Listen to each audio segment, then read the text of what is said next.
everyone, welcome back to Stranger Story. And as you know that we introduce you to the visionaries of the world, and in this episode I'm going to introduce you to somebody who is creating history, who has created history. We have with us Gary THANDI. He's the founder of Moving Forward Family Services. Thank you for coming on the channel, Gary. Thank you. Thanks for having me. So Gary, this interview is going to be about inspiring others. I have read your story a bit and I was really intrigued by the fact that you talk about mental health. Your organization does a lot about counseling people and helping people out there, which is the need of the hour. So we'll start the interview with your childhood. Where were you born and how was your childhood like? I was born in Campbell River, which is on Vancouver Island, northern part of Vancouver Island. And I had a wonderful childhood. I had very caring parents. I had good friends growing up. I value that experience that I had in a small town. I had lots of friends from different diverse communities, and there was also a good-sized South Asian community, and I was well connected to my friends from that community as well. Amazing. And I was growing up as often the only person of color in the classroom. But for the most part felt welcomed, right? I think, just my own observations, like I sometimes, wanted to fit in, and I recognized I was different than others. I see. But it's what not. What age did you recognize that? I think even in those early, sort of kindergarten, grade one, I often say I don't really have a name, right? That my actual birth name is Gurjeet. And yet, I think to fit in, I remember this, to fit in, I remember, especially substitute teachers, they couldn't say Gurjeet, they would all say Gurjit. And that's not a big deal now, but back then for me, it was oh, they're going to mess it up. And so I anglicized my name, and it's call me Gary. I knew as soon as, a student or a substitute teacher comes in that they're not going to say it, they're not going to pronounce it. Again, things that I look back and say, wow, that wasn't a big deal. But for me at that time, it was I started developing my identity, and maybe not always comfortable in who I was, and I very much am now, but it took a while to get there. But yeah, so I kind of adopted this sort of anglicized name, Gary. And sometimes I've thought over the years, no, I should reclaim my name, but no one calls me Gurjeet. Even my parents don't. Yeah, and they have their own sort of pet name that they've always called me. And so Gurjeet doesn't really necessarily mean much to me anymore. But then Gary was basically a made up name as well. So, and then I look at my sons that are Sajan and Jeevan, which are very traditional, I think, Indian names, and just how times have changed and people are more comfortable just embracing their heritage and embracing their names, and how comfortable I was with my spouse to be able to do that in ways that we didn't necessarily do when we were growing up. I think you managed it pretty well, but not everybody, is same. And there could be people out there who are still facing identity crisis, and that's one of the problems, especially the immigrants is facing all across the world. Going back to your childhood again, can I ask what was your hobbies? One hobby or more hobbies you had? I liked to play as a kid. I played soccer as well, but even just play and imagination and creativity. I don't do as much now, and I'm trying to come back to, but even just reading and learning. I mean, I was I think a pretty smart kid, and I even skipped a grade, and because I did well in school, and so yeah, learning, reading, creative writing, I really enjoyed those. I sometimes wonder, okay, I used to do a lot of these things, but over time, yes, I stopped. Yeah, and our society kind of wants us to do certain things a certain way, or even in school, we have to learn a certain way, and we sort of forget that there should be other ways to learn. There should be other experiences we need to have. You were writing creative things. So from there on to becoming the correction officer, like I read in the story, how was that experience? Why was that shift? So when I didn't plan that, but I thought, okay, I need to be successful in terms of however, success meaning make money, right? Success. Yeah, and so I went into business, and I went to the University of Victoria for a business program, but I found it wasn't for me. And over the years I've learned that I'm very much an introvert.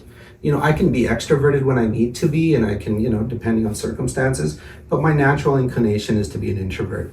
And I think in those programs, certainly back then, and I like, hopefully things have changed. I'd like to think so, but it was really emphasized that you need to, be networking and marketing yourself and being out there. Yes. And that just was not something I was comfortable doing. Okay. And so I dropped out, and I really struggled in those years following, because at that time I felt I was a failure. Now I can look at it and say, that was just part of my life. I knew that this wasn't a good fit, and so I need to try something different. Something else I think I've always been good at, but didn't realize and never really emphasized, and really looked at until I got older, was my ability to listen and engage with people. Not in a large crowd. Again, I don't like large crowds. I like small interactions with people and developing relationships that way. And, and so I found that a lot of people would come to me with their struggles or just their stressors and their frustrations. And so I eventually started to volunteer. I moved back home to Campbell River and had opportunities to volunteer, and learned that I do enjoy that, like working with other groups. And so the piece around corrections, so I didn't ever work in a jail. I worked in an office. It was called like adult probation. So anyone that gets in trouble with the law, they might be put on a court order, and then they would come and see me in that role. I thought, great, like I can help somebody that maybe, made a mistake in their life, or maybe they were struggling with substance use. Yes, like I did this for a while, and I thought, wow, I wish I could maybe work with people before they get to that place, right? Before they're getting into trouble, before they're having these struggles. And so then that's where I went back and did my master's and focused more on counseling and support. Yes. Yeah. So from counseling, I think that's how it was inculcated in you, that that feeling of helping somebody by talking to them. So let me take you ahead, in time, and talk about the later part of your life when you got married and you had kids, and then you went through a trauma, and finally you were able to understand what life is. I think most of us are living lives, but only when we are struck with the incidents which takes us aback, then we are able to understand why we are born, what is the purpose of our lives, right? Yeah. So, what was your experience? Well, this is something now I can talk about openly, and I appreciate the opportunity. But for years I couldn't, because it was just too difficult to put into words, the experiences I'd gone through. And so I met my spouse, Cindy, and again, her name was not Cindy, and we had these dialogues of just how similar experience of, wanting to fit in. And we met in the early 2000s and got married in 2003, in the summer 2003, first day of summer. And, I just had a great relationship in so many ways. And she was a similar kind of person in many ways. And so she, at that time, was working in child and youth care work. And at some point she realized, well, actually, I like this, but what I was really passionate about and wanted to be was a teacher. She shared this with me. So we basically, she went back to school to get her teaching degree, and she was waitlisted for programs locally, but was accepted in Victoria. So we moved back to Victoria, like that's where I'd gone to school. And we ended up going there. And at that time, we already had our first son. And she got to work in the Surrey schools as a teacher. And eventually, then she actually went and did her master's as well. Like, she was a very driven person, and just wonderful in so many ways, and so dedicated to her children, and we had another son, so we have two boys. And she was settled into her career, doing just amazing work. I would go and visit and just see how the kids just absolutely adored her in her classroom. She was just an incredibly engaging teacher. Like trauma, it just creates a lot of fuzzy memories too. So there's some memories that are very fuzzy and just I can't remember at all, or very little. But we went on a vacation somewhere, to San Diego. And we were just chatting, and the kids were there, of course. And, she laughed, and it was a laugh I'd never heard of. I never heard her laugh that way before. No, that was kind of different, right? And then, of course, doesn't in and of itself, not a big deal. But then progressively things started occurring where certain behaviors, certain things she was doing that were very different. I'd known her for 10 plus years by then, and so just for someone to suddenly say certain things or act certain ways, certain mannerisms perhaps just suddenly appearing. Also, she started, like, when people would come over, we would be out, she would ask questions, but not in a very kind of normal way, a very like rapid kind of inquisitive kind of almost like question without any pause, right? So kind of would put people aback a little bit. I'm like, oh, what was that all about? Yeah. And she didn't really recognize it. So that kind of continued, and just the behaviors continued to change, and she became a lot more just her personality changed so much. And initially we thought it was potentially something around mental health, right? And because of the work I do, I had privilege that I could get her connected to a psychiatrist really quick. She was diagnosed in her mid-30s with frontotemporal dementia. The chance of getting something like that at that age, you're more likely to be hit by lightning twice in your life than something like that. It was so incredibly rare. It typically occurs, it's still considered early onset dementia, but for people that are in their 60s and 70s, Of course. that's early onset, right? It's somebody in their mid 30s that absolutely should not be happening. And there's no reason in some cases. Sometimes it's genetic, but her family, it wasn't in her family, so it's not a genetic condition. It was a spontaneous condition, and so I basically had to see someone that I was going to spend the rest of my life with, that I was so connected to as a person in terms of similar values and drive and similar values as a parent. And I learned so much from her as a parent, and, because she worked with kids and I mostly worked with adults, and just her ability to work with kids. And my son's lost this loving mom, and at a very young age, like when these symptoms first appeared, my oldest was no more than 7 or 8, and my youngest was about 4.5. And so, they don't have a lot of memories of the wonderful person she was. We used to have to lock the door from the inside because she would try to leave, and then we wouldn't know where she was. Like we would lose her, so we had to kind of keep her indoors. And we had to, we had to put a lock on the fridge because she couldn't recognize when she had ate too much, and she would have got sick. Like, And she didn't realize that? She didn't realize it. She'd be like, okay, I hear what people are saying, but I don't see it. I often say it's almost like someone that has a brain injury, and then they have another brain injury, and they have another brain, and that's really what it, in some ways, what it was. The brain was deteriorating. There was no moment where she was ever who she was once those conditions first appeared, and it got to a point where she could no longer talk, she could no longer feed herself, and then she ended up in a care facility, again in a place that everyone else in there was 80s and 90s, and here she is in her mid 30s. And it was, and then a guilt that I have that I will carry is I couldn't see her in that condition. It was just so different from who she was to me, and so I struggled to go and visit her, and there were times I would go to the facility and just stay outside. But it was my parents and her parents that used to visit her every day, and so I felt comfort that they were there to see her, even if she didn't recognize who they were at that point, and there was no cognition or recognition, no communication because she wasn't talking at that point. And when she passed in 2017, of course, it's as difficult as it was. In some ways, in some odd way, I was grateful that she wasn't suffering anymore, because there's no way if who she had been would ever want to live like that. I can't imagine anybody would, not recognizing, anyone around them and what's going on. Like, it just became, it was not a life to live, and I'm grateful for the care that she received, that kept her well and safe. But it was not a life, And again, grateful for my in-laws and my parents for, and other friends and family as well, but them in particular, that every day, not a day went by that they didn't see her.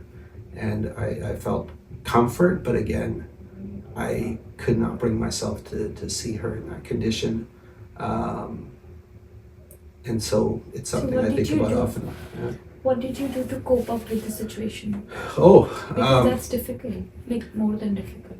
well, I mean, there's, I come from a field where we know, good ways or healthy ways to cope and some unhealthy ways. I coped in unhealthy ways, knowing full well that it wasn't always, it wasn't the best thing to do, but it's what I needed in the moment. And it's why I've always had empathy for the people I work with, but even more so. So there were times when I would drink and I would, justify it as, wine, but that wine became pretty daily, and it wasn't a drink or two, it was many. And so I just became very withdrawn. I became I struggled. There were times I would break down, on my own, because I tended to be kind of private in that way, but driving down the road and just having some breakdowns. And so those were some of the ways over time. I like, my kids maybe will never know, and maybe if they can watch this, they'll know how important they were to keeping me focused, because they were so At least little. you They had needed. something. I had something that I could focus on, and I needed to focus on, and not just because I wanted to. They're my world, but also that she, of course, would have wanted that. She would have never wanted me to, completely, just blow up and have a complete breakdown and not be there for the kids. So that, even for her, I did that, right? Do you feel her energy? I think about her often, daily. I think about, and again, I've always thought about her daily, but there was times where it would quickly turn to sadness because of the loss, and because that she's no longer here. She's no longer here to celebrate all the major milestones in our kids' lives and in our lives. I can do it more so now with gratitude for the 10 plus years we had together, and I do feel that there is that. I've never been one about whether spirit or spirit, like if those exist. I'm always open to hearing about it. I just know her memory still, of course, continues, and it's also a reason why now I am deciding and choosing to speak about this. Not because, again, I had any concerns about talking about it. I just couldn't. I could not bring Of it up course, without it is just difficult. yeah. So starting the Moving Forward Family Services, was this the reason of starting this? I started moving forward because I was just increasingly frustrated that so many people were not getting helped. And it was around this time where things, Cindy's became ill. So I was already starting I it. see. But another way that I managed my struggles was, in addition to focusing on the kids, Yes. I focused on the agency. I focused on the work. I had connections. I had money to get testing done. A lot of people don't, and there's people that are struggling for not just months but years trying to get an answer to what's happening to them or to their loved one. And again, it was emboldened me to continue to work and build moving forward, because there's just too many people that are falling through the gaps, and our system kind of, I often say people care but systems don't. And too often we have these very entrenched systems that just operate a certain way, and it's not helping a lot of people. So I wanted to kind of take away some of that bureaucracy, take away those silos, take away that kind of very individualistic approach to services, and do things in a different way. And so that's where Moving Forward started. But again, I channeled my grief and sometimes my anger with everything that was going on into that. I channeled it into looking after my sons with support from family. I channeled it in ways, like I said, wasn't always productive, frankly, but it was what I needed to do. Like sometimes in trauma, the toughest thing is time and just the day, waiting for the day to end. And that's why I understand when sometimes people are struggling, they will take a substance because time goes faster. It passes much quicker. And so, again, I already had empathy for the people I worked with. These experiences just given me greater empathy for those folks.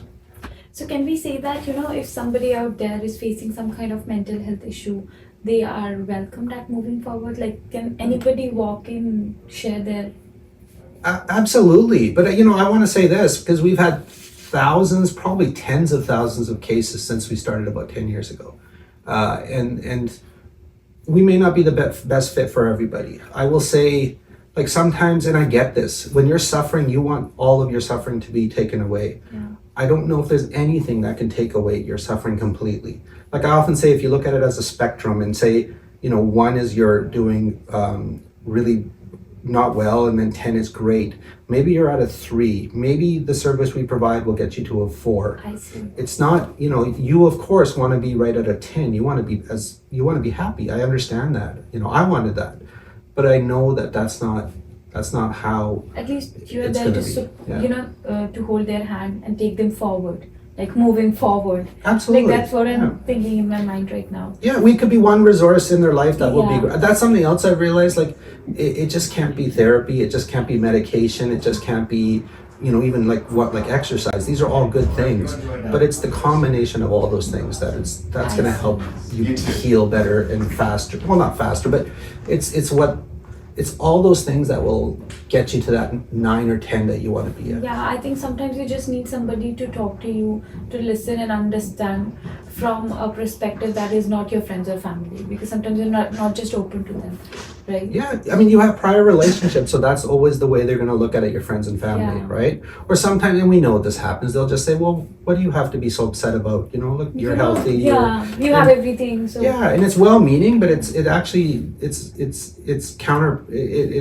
It actually is debilitating in some ways. It's almost like, okay, yeah, they're right. Why, I should be so happy, but I'm not. So what's wrong with me, yeah. right? And there's nothing wrong with you. It's part of the human condition, right? That and it's just like if you have an illness, a mental health illness, it's like others having other illnesses, and we have to kind of look at it that way and treat people that way. It's just that they need the support. They deserve the same support as someone that's going through any other health issue.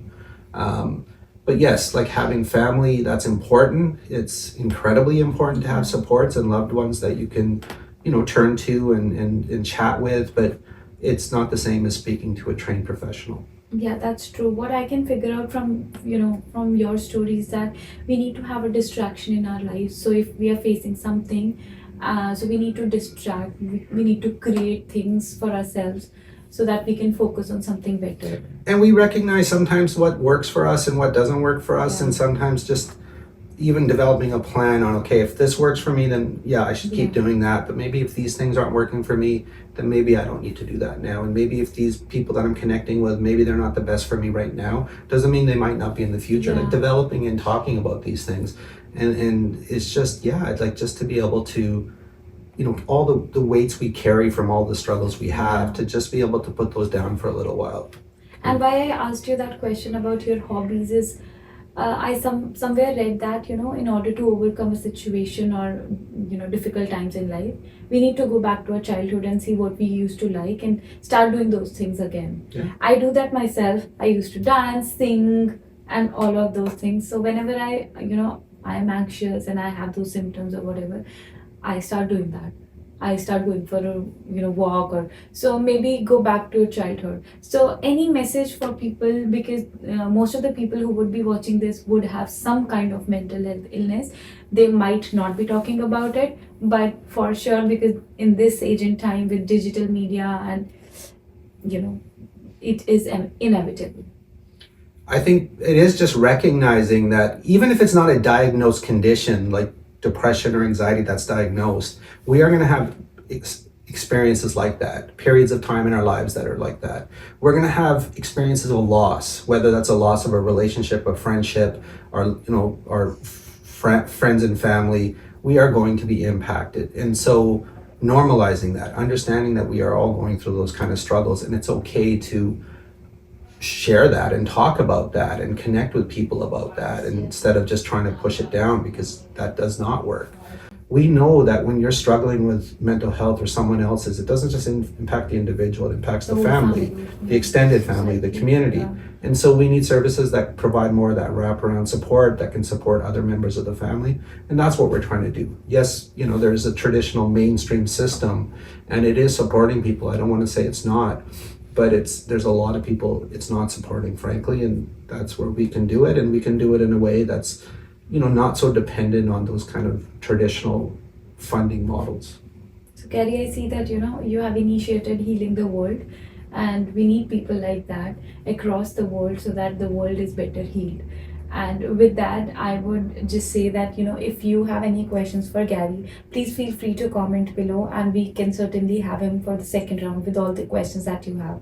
Also, I'll try to have some success stories from moving forwards in the near future as well. I can't promise, but we'll try that. And if you have a story to share, please come forward and come and inspire the world out there. Thank you so much for being on the channel today. I loved hearing it, and I am going to take very positive, vibes along with me to my home today. Thank you, Gary. Thank you.